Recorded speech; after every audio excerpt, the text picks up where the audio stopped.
আমি বললু যে জমিটা দে, আমি একটা বিল্ডিং বানাবো।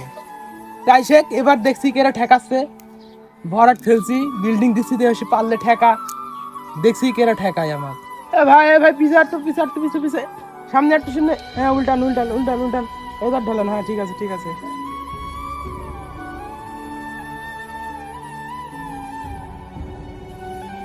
রড সিমেন্টের যা দাম বাড়িছে, রড সিমেন্ট দিয়ে আমার মনে হয় না বিল্ডিং দেওয়া হবে। এখন এই কুঞ্চি কাটি লেগেছি, বাঁশের যা দাম বাঁশও দিতে পারবো না, কুঞ্চি দিয়ে বিল্ডিং করবো। যা হয় হবে নি, না হলে ভেঙে যাবি, আবার বেরবানি, কুঞ্চি দিয়ে করি, বেড়াটা বাঁধ দিলি। কিরে, এই জমিটা রুহুল ভাই কিনলো আর এখানে বিল্ডিং দিচ্ছে, এখনো খবরটা দিতে হবে।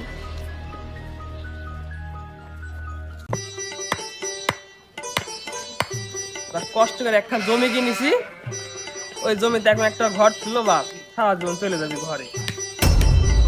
ও ভাই, আপনি যে জমি কিনেছিলেন না, ওই জমিতে কেনা যেন বিল্ডিং তুলছে।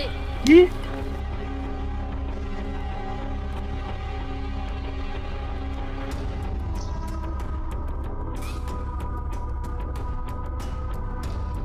যে বিল্ডিং দিচ্ছি, এই বিল্ডিং এ আমার জীবন চলে যাবে, আর কি করব? না, যা ভাবে শুনতে তা না, মনে করুন যা গরম দেখাবো, জি বাসলি দাঁড়া আছে, ভাব খারাপ, আমাকে তো মারি দিবি, এভাবে কাম হবে না। দেখ ভাই, এই জমিটা খুব কষ্ট করে কিনেছি ভাই, এই জমিটা আমাকে দিয়ে দে। তখন তো কিনলো নি, এখন লিসার এখন এগোচ্ছিস। কিরে, তোর আমার ক্ষমতা সম্পর্কে তোর ধারণা নাই? তুই আমার কাছে তোর জমি নিতে, আমি 1 লাখ টাকার ভরাট ফেলাইছি, কিন্তু বিল্ডিং দিব বলি আর তুই জমির জন্য দাবি করতে আইছিস, যা কিন্তু যা। তোর ক্ষমতা সম্পর্কে ধারণা থাকলে তুই জীবনে আসতো না আমার কাছে, জমি দিতাইছে।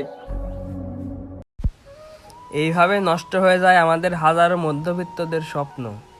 এই পৃথিবীতে আমরা যে কোন কারণে এসেছি আমরা কিন্তু সবাই ভুলে গেছি।